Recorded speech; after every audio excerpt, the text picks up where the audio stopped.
Sequence বের করার জন্য যেহেতু কি আমি জিএনএ সরাসরি জিএনএ ক্লিক করতে পারি অথবা নিউক্লিওটাইডে ক্লিক করতে পারি, ঠিক আছে। নিউক্লিওটাইড ক্লিক করলেও আসবে, আর জিএনএ হলে সরাসরি ওই জিনটাই চলে আসবে, ঠিক আছে। নিউক্লিওটাইডে গেলে আবার তোমাকে বুঝতে হবে, ঠিক আছে। ধরো আমি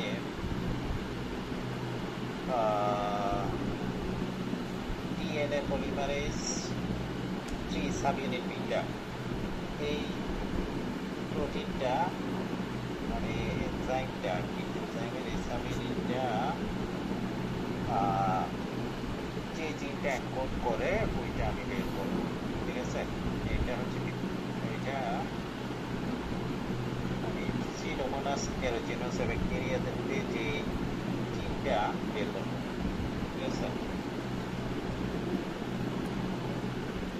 আমি জিন দিলাম, এখন এখানে যে কম্পোনেন্টটাকে সিলেক্ট করতে হবে, প্রথমে দেখতেছি ইয়াতে গিয়ে ডেটাবেজে গিয়ে প্রথমে জিনটা সিলেক্ট করলাম, পরে এখানে ডিএনএ পলিমারেজ 3 সাবইউনিট বেটা দেওয়ার পর আমি যেহেতু এখানে তো এই পলিমারেজ ডিএনএ পলিমারেজ 3 সাবইউনিট বেটা অনেকগুলো অর্গানিজম, এই অর্গানিজমে এই জিনটা থাকে, ঠিক আছে। সুতরাং আমি তো এতগুলো অর্গানিজম থেকে কোনটা নিয়ে করবো, এতগুলো করার দরকার নাই, এই জন্য আমি জাস্ট স্পেসিফাই করে দেবো, আমি জাস্ট চাইবো সিডোমোনাস এরিজিনোসাটা,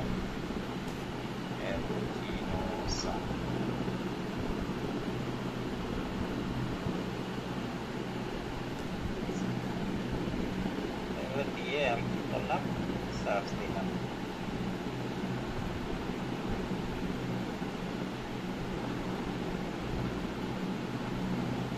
দিলে পরে দেখো এখানে অনেকগুলো লিস্ট দেখাবে, তবে তোমাকে আমি যেটা বলছি ওইটা ওই স্পেসিসের বিনা এটা তোমাকে শিওর হতে হবে। যেমন DNA polymerase 3 subunit beta Pseudomonas aeruginosa, এটা কিন্তু প্রথমেই দেখাইছে। এখানে আরো কিছু দেখাইছে, এখানে হচ্ছে putative DNA polymerase 3 subunit beta Pseudomonas পাস, এগুলা যেহেতু সিডোমোনাস এরিজিনোসা না, এটা ম্যাক্রোসিস এরিজিনোসা, সিডোমোনাস পাস, ঠিক আছে, হোমো স্যাপিয়েন্সে। সুতরাং আমার তাইলে প্রথমটাই হচ্ছে কি আমার যে জিনটা চালাচ্ছে এটা এইখানে তুমি পেয়ে যাবে, শুরুতেই পাওয়া গেছে। অনেক সময় শুরুতে পাবে না, তোমাকে বুঝতে হবে, ঠিক আছে। তোমার যেহেতু আমি অর্গানিজম স্পেসিফাই করে দিছি, কোন সাবইউনিট বলে দিছি, কোন পলিমারেজ 3 সাবইউনিট বিটা এটা বলে দিছি, তোমাকে এগুলো সবগুলো এনশিওর করতে হবে প্রেজেন্ট আছে কিনা, ঠিক আছে। যদি ওকে থাকে তারপরে চাইলে তুমি এইখানে কি করবা, ক্লিক করবা।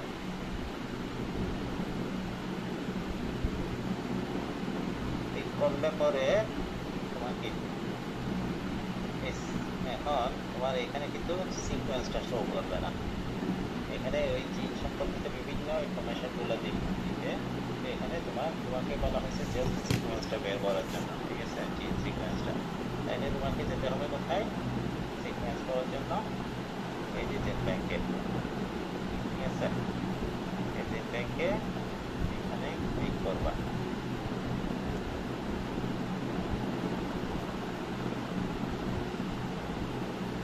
জেন ব্যাংকে ক্লিক করার পর তোমার কিন্তু কি এখন চলে আসছে, এটা হচ্ছে কি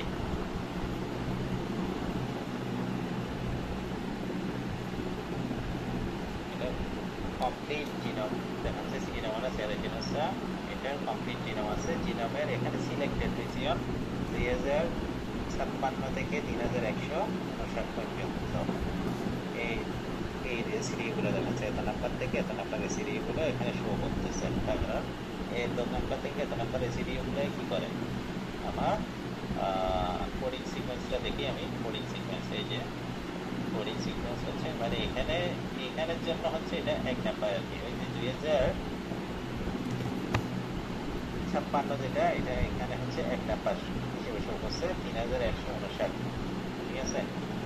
এইটা এখানে শো করতেছে তোমার 1 থেকে 1104 নাম্বার পর্যন্ত, মানে এখানে সরাসরি তুমি এটা দেখতে পাচ্ছ, ঠিক আছে? 1 থেকে 1104 পর্যন্ত, ঠিক আছে? এটা 1104 নাম্বার। তাইলে এখানে তোমার সরাসরি কি স্টার্ট কোডন হচ্ছে এটা এবিজি, আর স্টপ কোডন হচ্ছে কি ইউএএ, ঠিক আছে? এটা স্টপ কোডন, এটা স্টার্ট কোডন। তাহলে তোমার এইখানে এটা বের করার পর যদি আমি এখানে অনেক সময় কি এখানে তো তোমার সিলেক্টেড রিজিয়ন দেখাইছে, অনেক সময় হোল সিকোয়েন্সটা দেখাইতে পারে, ঠিক আছে?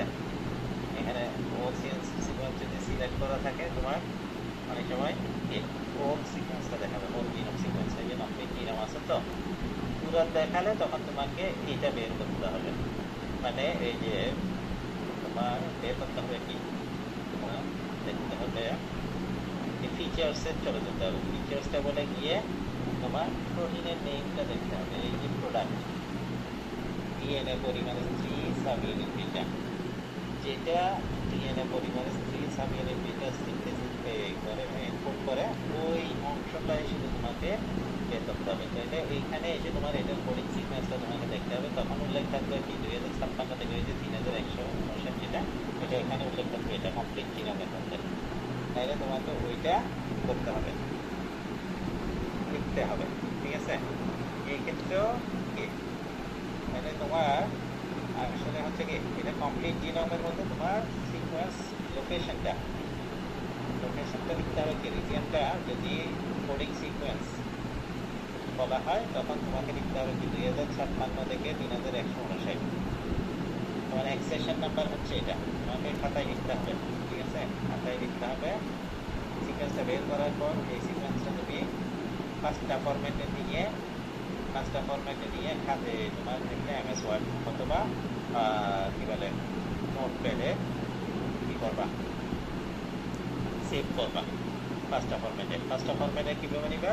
পাঁচটা ফরম্যাটে নেওয়ার জন্য এখানে সরাসরি পাঁচটা লেখা আছে, এখানে তুমি দিতে পারো, ক্লিক করতে পারো, অথবা এখান থেকে নিয়ে এখানে পাঁচটা লিখতে পারো, এইটা সিলেক্ট করতে পারো, সিলেক্ট করলে পাঁচটা চলে আসবে পাঁচটা ফরম্যাটে। এই যে আমি যদি দিলাম, ওকে, এখন লোডিং হয়ে যাবে। তাইলে তুমি এখান থেকে জাস্ট এটা কপি করে নিবা, কপি করে নিয়ে এটাকে তুমি এমএস ওয়ার্ড ফাইলে বা যে নোটপ্যাডে কি করতে পারো, এটা সেভ করবা, ঠিক আছে? সেভ করে এটাতে স্টার্ট কোডন, স্টপ কোডন এগুলো চিহ্নিত করবা। যেমন এইখানে তুমি এটা করে এটাকে হাইলাইট করে দিতে পারো ইয়েলো কালার বা অন্য কোনো কালারে, ওই যে ওয়ার্ড ফাইলে স্টপ কোডনটা চিহ্নিত করে দিলাম। তারপর এটা কোডিং সিকোয়েন্স, মানে কোডিং সিকোয়েন্সের লোকেশনটা হবে যে এত থেকে এত, এই যে 2056 থেকে এত, কমপ্লিট জিনোমের মধ্যে এটা লোকেশনটা বলতে হবে। এমনিতে যেটা দেখাচ্ছে এখানে ওইটা বলতে হবে না, ঠিক আছে? তুমি যেটা ব্যাগে গেলে যেটা দেখছো 1 থেকে এটা তো শুধু 3টাই দেখাইছে, জিনোমের মধ্যে এটার লোকেশন কত, কোডিং সিকোয়েন্স লোকেশনটা বলতে গেলে তখন তোমাকে বলতে হবে কি এই লোকেশনটা বলতে হবে, মানে এখানে যেটা আছে এটা এখানেও থাকে, এখানেও কিন্তু উল্লেখ আছে, দেখো রিজিয়ন এখান থেকে এটা থেকে এত, ঠিক আছে? 2056 থেকে 3159। তাইলে তোমার coding sequence, accession number, coding sequence location হচ্ছে এখান থেকে এটা। তারপর হচ্ছে এই যে টাইপ, সাইজ হচ্ছে এত বেস পেয়ার, 1104 বেস পেয়ার, ঠিক আছে? টাইপ হচ্ছে কি মলিকুলার টাইপ হচ্ছে ডিএনএ এবং লিনিয়ার। তারপর কোন ডিভিশন আছে, জেন ব্যাংকের কোন ডিভিশনের মধ্যে পড়ছে, এটা হচ্ছে CUN মানে কন্টিং ডিভিশন, এই ডিভিশনটার মধ্যে এই সিকোয়েন্সটা রাখা আছে, ঠিক আছে? জেন ব্যাংকের প্রায় 17-18টা ডিভিশন আছে। এই ডিভিশনগুলোর কথা তোমাদের জেন ব্যাংক পড়ানোর সময় বলছিলাম কিনা আমার মনে নাই অবশ্য।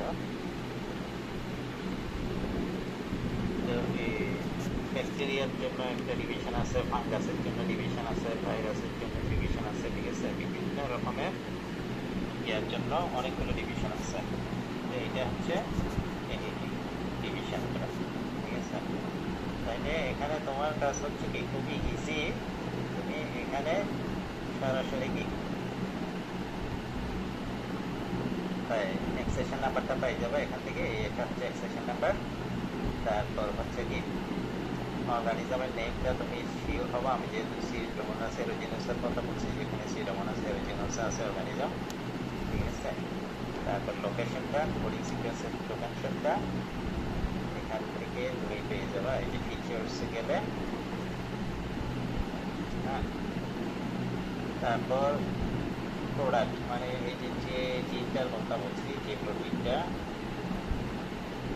এনকোড করলে, এই প্রোটিনটাকে এনকোড করার জিনের সিকোয়েন্সটা তোমাকে বের করতে বলছি। সুতরাং এখানে তোমাকে আগে শিওর করতে হবে এখানে ওই প্রোটিনটা শো করতেছে কিনা। তোমরা দেখা যায় অনেক সময় অন্য প্রোটিন দিয়ে সিকোয়েন্স দিয়ে দাও, এক্সেশন নাম্বারটা দিয়ে দাও। খেয়াল করো না এই জিনিসগুলো বলতে সময় বেশ কয়েকজনকে দেখছি ইউটিউবে, ঠিক আছে। তারপর তুমি ট্রান্সলেশন প্রোডাক্ট, যেটা আর কি, মানে প্রোটিন সিকোয়েন্সটা এখান থেকে কপি করে নিয়ে এটাও তোমার এমএস ওয়ার্ডে ফাইলে ইয়া করবা, সেভ করবা। এইভাবে তোমাকে কি এটা দেখাতে হবে, ঠিক আছে।